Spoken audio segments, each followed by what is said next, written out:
انشاءاللہ ہم سورہ نحل کی آیت نمبر 48, 49 اور 50 کا ترجمہ تفسیر پڑھنے سننے کی سعادت حاصل کریں گے۔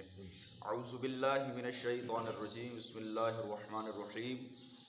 اولم یروا الی ما خلق اللہ من شیء یتفجر ظلالہ عن الیمین والشمائل سجدا للہ وہم داخرون۔ ترجمہ کنز العرفان۔ اور کیا انہوں نے اس طرف نہ دیکھا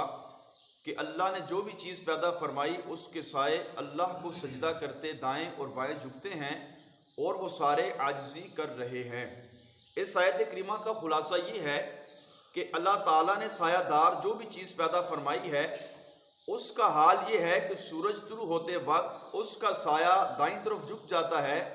اور جب سورج غروب ہوتا ہے تو اس وقت اس کا سایہ بائیں طرف جھک جاتا ہے۔ درختوں کو آپ دیکھ لیں، مکانوں کو دیکھ لیں، پتھروں کو دیکھ لیں، یعنی جو بھی چیز ہے جب سورج طلوع ہوتا ہے تو اس کا سایہ دائیں طرف ہو جاتا ہے، جب سورج غروب ہوتا ہے تو ان چیزوں کا سایہ بائیں طرف ہو جاتا ہے۔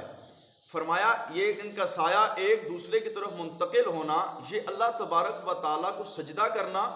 اور اس کی بارگاہ میں اپنی عاجزی و انکساری و کمزوری کا اظہار کرنا ہے۔ گویا یہ مکان بھی، یہ درخت بھی، یہ پتھر بھی،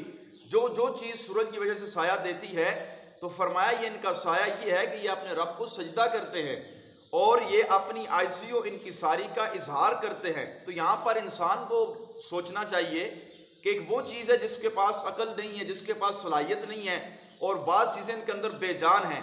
لیکن عقل نہ ہونے کے باوجود، بے جان ہونے کے باوجود یہ اپنے رب کو صبح و شام جھکتے ہیں۔ تو انسان جس کے پاس عقل بھی ہے، سمجھ سوچ بھی ہے، اور ہے بھی اشرف المخلوقات کی ساری چیزیں جس انسان کے واسطے بنائی گئی، تو پھر وہ انسان اپنی رب کی بارگاہ میں کیوں نہیں جھکتا؟ اور ایک وہ کہ جو ان پتھروں کو سجدہ کرتے ہیں، تو ارشاد فرمایا یہ چیزیں تو خود اللہ تبارک و تعالیٰ کی بارگاہ میں جھکتی ہیں، تو فرمایا تم ان کو کیوں سجدہ کرتے ہو؟ اور اس میں اللہ تبارک و تعالیٰ کی قدرت کا ایک کمال کا اظہار ہے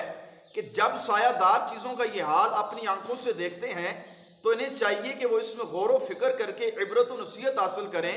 کہ سایہ وہ چیز ہے جس میں عقل بھی نہیں، فہم بھی نہیں، سماعت کی صلاحیت بھی نہیں۔ تو جب یہ چیزیں اللہ تبارک و تعالیٰ کی اطاعت گزار ہیں اور صرف اپنے رب ہی کو سجدہ کرتی ہیں، تو انسان کے جسے عقل بھی دی گئی، جس کے پاس فہم بھی ہے، جس کے پاس سماعت کی صلاحیت بھی ہے، تو اسے چاہیے کہ وہ اپنے رب کی اطاعت و فرما برداری کرے اور صرف اپنے رب ہی کو سجدہ کرے۔ وَلِلَّهِ يَسْجُدُ مَا فِي السَّمَاوَاتِ وَمَا فِي الْأَرْضِ مِن دَابَّةٍ وَالْمَلَائِكَةُ وَهُمْ لَا يَسْتَكْبِرُونَ۔ اور جو کچھ آسمانوں میں ہے اور جو کچھ زمینوں میں چلنے والا ہے، اور فرشتے سب اللہ ہی کو سجدہ کرتے ہیں اور فرشتے غرور نہیں کرتے۔ یہ آیت کریمہ چونکہ سجدہ تلاوت والی تھی تو تمامی احباب درس کے بعد اپنا اپنا سجدہ ضرور کر لیں۔ علماء کرام فرماتے ہیں اس آیت کریمہ میں سجدے کا ذکر ہے تو اس سے مراد دو طرح کا سجدہ ہے۔ ایک سجدہ عبادت ہے، جیسے مسلمان اللہ تبارک و تعالیٰ کو سجدہ کرتے ہیں، اور ایک سجدہ بمعنی اطاعت و عاجزی ہوتا ہے،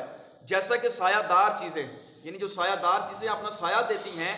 سورج کے نکلنے بعد ان کا سایہ بائیں طرف ہوتا ہے، غروب ہوتے وقت سورج نکلے بعد دائیں طرف اور غروب ہوتے وقت بائیں طرف جو ہوتا ہے،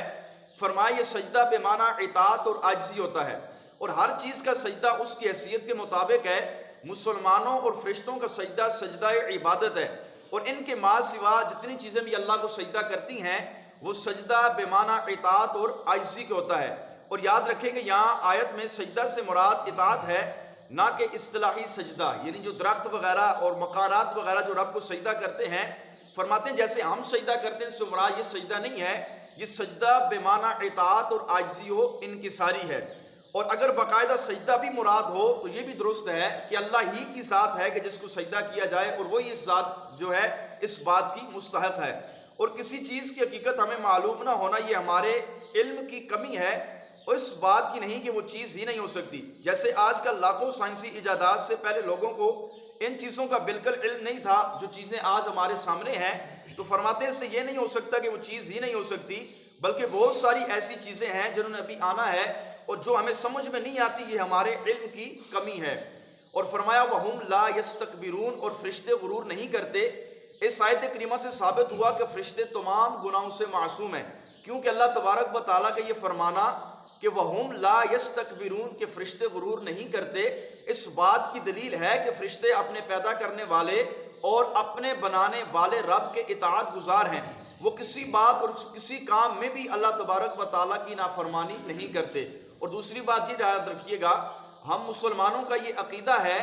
کہ صرف انبیاء کرام اور فرشتے ہی معصوم ہیں، فرشتوں کے ماں سوا کوئی بھی معصوم نہیں ہے۔ اور اہل تشیع حضرات جو ہوتے ہیں وہ 12 اماموں کو بھی معصوم کہتے ہیں، وہ حضرت علی المرتضیٰ اور فاطمہ زہرا سلام اللہ علیہا، امام حسن امام حسین کو بھی معصوم کہتے ہیں، گویا کہ وہ اہل بیت اطہار کو معصوم مانتے ہیں، جبکہ ہمارا عقیدہ یہ ہے کہ فقط انبیاء کرام اور فرشتے معصوم ہیں، ان کے علاوہ جتنے بھی ہیں صحابہ کرام ہیں، اہل بیت اطہار ہیں، یہ محفوظ عن الخطا ہیں، معصوم عن الخطا فقط انبیاء اور فرشتے ہیں، اور باقی جو لوگ ہیں یہ محفوظ عن الخطا ہیں۔ یخافون ربہم من فوقہم ویفعلون ما یؤمرون، وہ اپنے اوپر اپنے رب کا خوف کرتے ہیں اور وہی کرتے ہیں جو ان کو حکم دیا جاتا ہے۔ اس آیت کریمہ کے اندر بھی اللہ تعالیٰ نے فرشتوں کا بیان فرمایا کہ فرمایا فرشتے وہی کرتے ہیں جن کا ان کو حکم دیا جاتا ہے، کہ وہ ایک لمحے کے لیے بھی اپنے رب کی نافرمانی نہیں کرتے، اپنے رب کی طرف سے جو انہیں حکم ملتا ہے فرشتے وہی کرتے ہیں، کہ فرشتے فرمایا کہ مکلف ہیں، یعنی جو اللہ تبارک و تعالیٰ کی طرف سے انہیں حکم ہوتا ہے وہی کرتے ہیں، جس چیز کا اللہ انہیں حکم نہیں دیتا وہ چیز نہیں کرتے۔ اللہ تبارک و تعالیٰ کی بارگاہ میں دعا ہے اللہ کریم ہم سب کو اپنی عبادت کرنے کی توفیق نصیب فرمائے، آمین بجاہ النبی الکریم صلی اللہ تعالی علیہ وسلم۔